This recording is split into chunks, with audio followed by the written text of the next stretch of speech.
السلام علیکم ناظرین، میں ہوں طارق شہزاد چودھری۔ تاریخ دولت عثمانیہ کی آج کی نشست یعنی قسط نمبر 22 کے چھٹے دور میں آپ کو خوش آمدید کہتے ہیں۔ ناظرین اکرام، ہم نے اپنی پچھلی نشست میں بڑے ہی مختصر پیرائے میں لیکن بڑے ہی اعلیٰ حوادث اور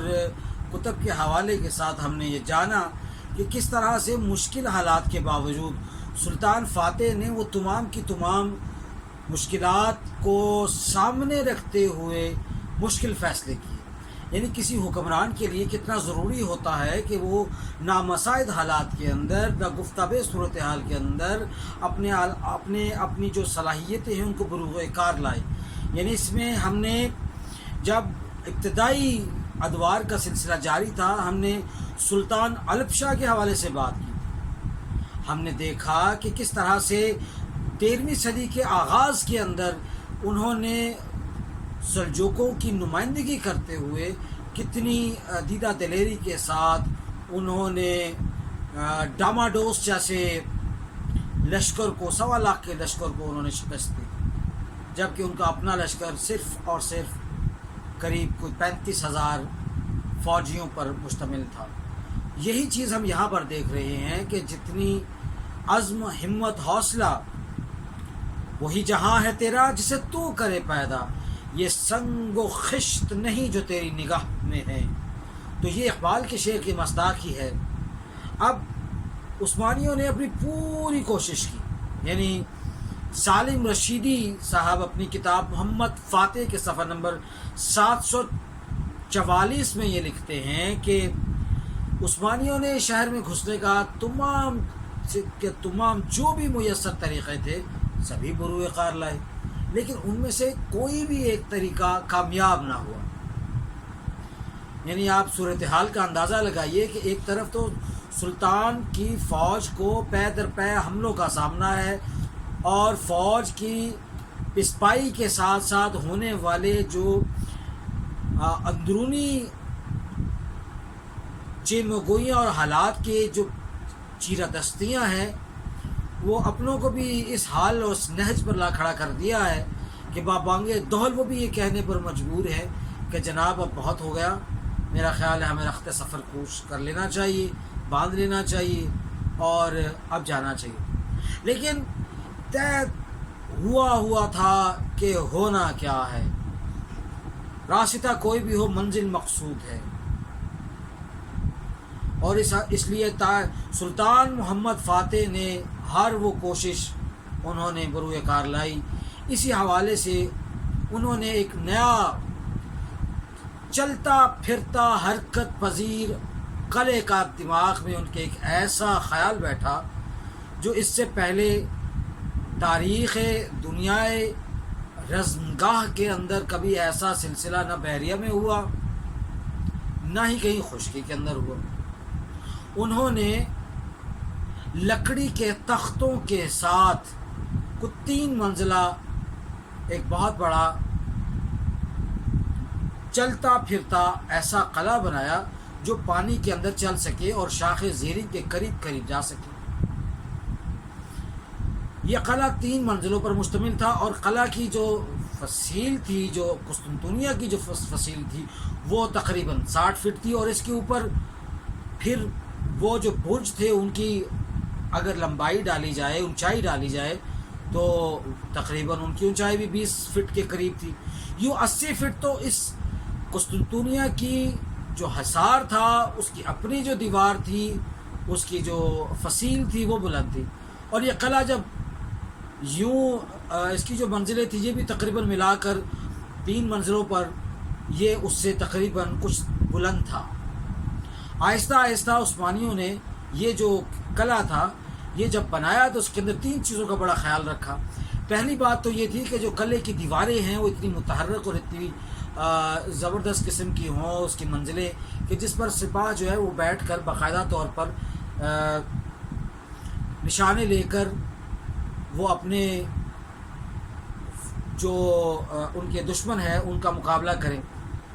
شروع میں جب یہ قلعہ سمندر کے اندر آیا، فسینوں کے قریب لگنے لگا تو بیزنطینیوں کے تو ہوش اڑ گئے، بڑا روب جم گیا اس قلعے کا ان کے اوپر، یہ خبر ایسے پھیل گئی کہ جو کوئی برج میں سے یا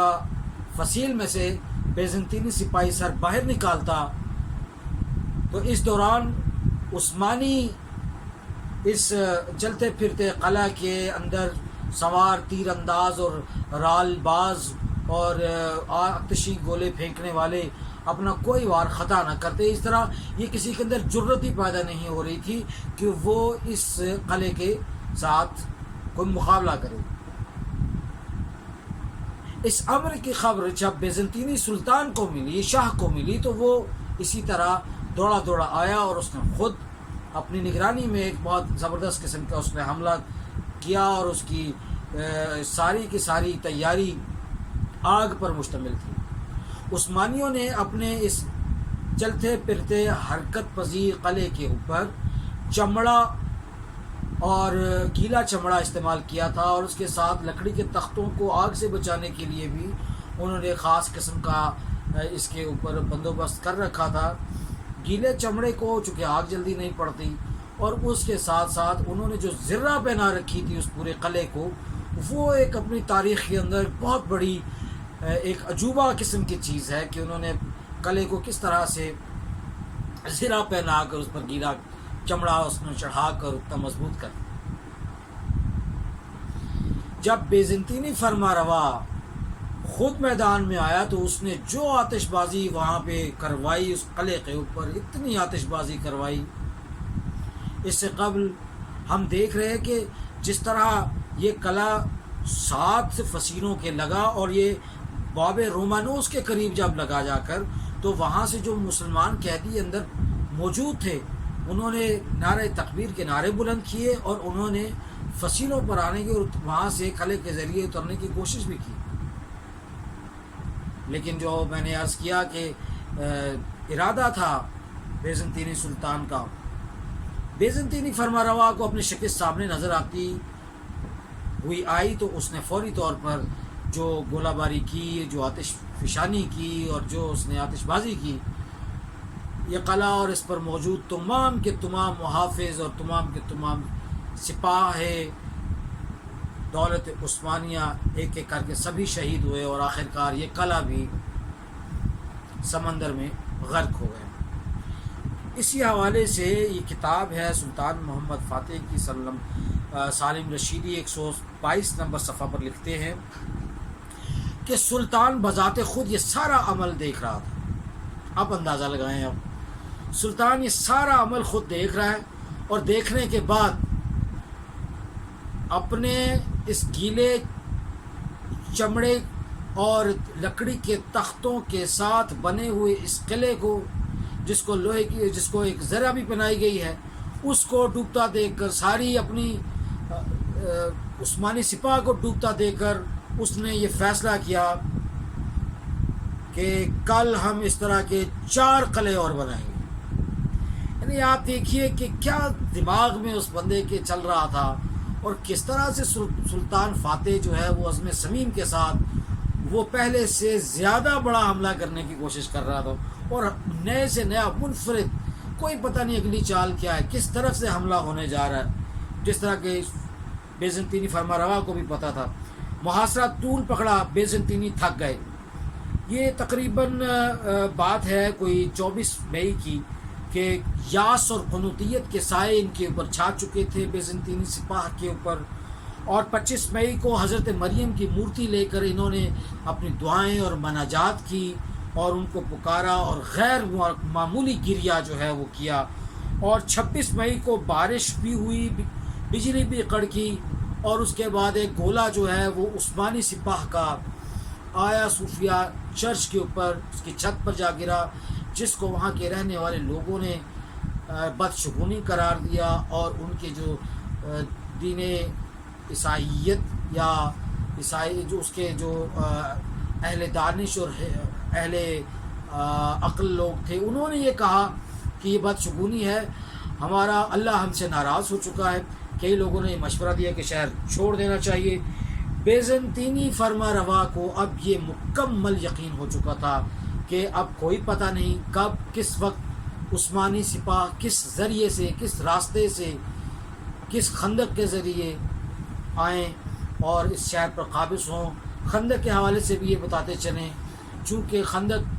غزوہ خندق کے حوالے سے وہ مسند احمد کی حدیث مشہور ہے کہ ایک خندق بعد میں کھودی جائے گی جب قسطنطنیہ فتح ہوگا، اس وقت بھی یہ خندق کھودی گئی، لیکن وہ خندق جو حضور کے دور میں کھودی گئی وہ کامیاب ہوئی تھی غزوہ خندق کی ولی، لیکن یہ خندق جو تھی یہ مسلمانوں کی خندق کا یہ منصوبہ عثمانیوں کا ناکام ہوا، اور جو گولے فصیلوں پر پڑ رہے تھے وہاں سے گرنے والے پتھروں کی سے یہ فصیل تقریباً جو ہے یہ خندق جو ہے یہ بھری جا چکی تھی۔ یوں آپ یہ دیکھیے اختتامیہ پر کہ سلطان محمد فاتح پے در پے شکست کے باوجود اور مسلسل لگاتار جو ان کو شکست کا سامنا ہو بھی رہا ہے، لیکن وہ پہلے سے بڑا حملہ کر رہے ہیں، اور حالت یہ ہے کہ جو بظاہراً جو جیتتے ہوئے نظر آ رہے ہیں، جو اپنے دفاع میں پختہ اور بہت ہی مستحکم نظر آ رہے ہیں، وہ ان کی ہمت جواب دے چکی ہے، سپاہ تھک چکی ہے، جنگ طول پکڑ چکی ہے، اور اب یہ جو ہم نے خاص طور پر 26 مئی کے حوالے سے آپ کو بتایا کہ یہ جو 26 مئی کے حوادث ہوئے، آیا صوفیہ چرچ پر جو گولہ آ کر گرا، یہ وہ اصل میں یہ شق تھی، یہ شق القلب تھا، جس کی وجہ سے بیزنطینی لوگ اب مایوس ہو چکے تھے کہ انہیں معلوم ہو چکا تھا کہ اب قسطنطنیہ عثمانی سپاہ کے پاؤں کے نیچے رون دیا جائے گا، اور 330 عیسوی کے اندر بننے والی اتنی بڑی تاریخی عیسائیت کا ایک گڑھ، یہ شہر مسلمان سلطان سپاہ کے عظیم لیڈر سلطان فاتح کے ہاتھوں یہ مفتوح ہو جائے گا۔ عمل سے زندگی بنتی ہے جنت بھی جہنم بھی، یہ خاکی اپنی فطرت میں نہ نوری ہے نہ ناری۔ ناظرین اکرام، اسی قسط یعنی قسط نمبر 22 کے حصہ نمبر 7 کے ساتھ نئی نشست کے ساتھ انشاءاللہ دوبارہ آپ کی خدمت میں حاضر ہوں گے۔ تب تک کے لیے اجازت دیجیے، اللہ حافظ۔